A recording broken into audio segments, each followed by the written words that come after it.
অন্তর্বর্তী সরকারের অকাল মৃত্যুতে গায়েবানা জানাজা পড়ছে চট্টগ্রাম প্রকৌশল ও প্রযুক্তি বিশ্ববিদ্যালয়ের শিক্ষার্থীরা, যে আন্দোলনরত শিক্ষার্থীরা, তারা 3 দফা দাবি নিয়ে যে দাবি নিয়ে তারা আন্দোলন করছিলেন ঢাকা, গাজীপুর এবং সবশেষ আজ চট্টগ্রামে তারা এই আয়োজন করেন। এবং আজকে তারা সেই এই অন্তর্বর্তী সরকারের পক্ষ থেকে কোনো ধরনের সিদ্ধান্ত না আসায় তারা অন্তর্বর্তী সরকারের অকাল মৃত্যুতে তারা এই যে গায়েবানা জানাজা, সেই গায়েবানা জানাজা আদায় করছেন।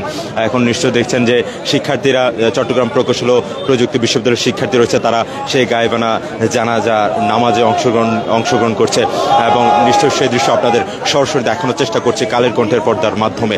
এখানে যে অন্তর্বর্তী সরকারের যে চুয়েটের শিক্ষার্থী অর্থাৎ প্রকৌশল শিক্ষার্থীদের যে 3 দফা দাবি, সেই দাবি নিয়ে আসলে সরকারের পক্ষ থেকে কোনো ধরনের আশ্বাস না আসায় এখন তারা সেই অন্তর্বর্তী সরকারের যে দাবি, যে 3 দফা দাবি, সেই দাবির প্রেক্ষিতে কোনো ধরনের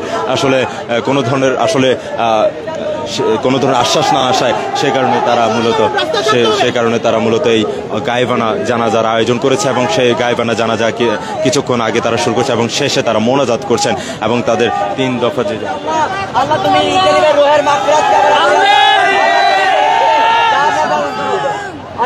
তুমি সুবোধ ফিরিয়ে দাও আল্লাহ, আল্লাহ তুমি টিপ্পাকোটার মেধা ফিরিয়ে দাও আল্লাহ, ন্যূনতম এটা যেন ন্যূনতম কমন সেন্স আসে যে আমরা থেকে যোগ্য।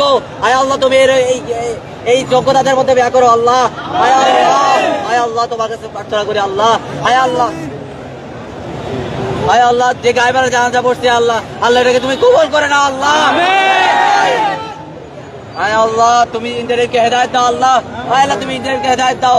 আর পরিশেষে আল্লাহ আমাদের সবাইকে তুমি এই দেশে বাধা উঁচু করে থাকার তৌফিক দান করো আল্লাহ। আচ্ছা, একটু দর্শক, এই যে দেখছিলেন, আপনাদের সরাসরি দেখানোর চেষ্টা করছিলাম অন্তর্বর্তী সরকারের যে গায়েবানা নামাজ তারা আদায় করেছে, সেই জানাজার নামাজ। এই গভর্নিং বডিটার অকাল মৃত্যু ঘটেছে।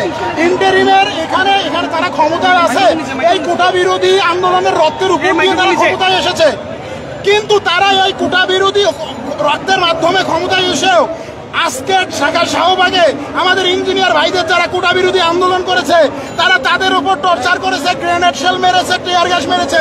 আমাদের অনেক ভাই আজকে রক্তাক্ত হয়ে গেছে। তার মানে কি ওরা এখন কোন অবস্থায় আছে? তারা কি জীবিত আছে আদৌ?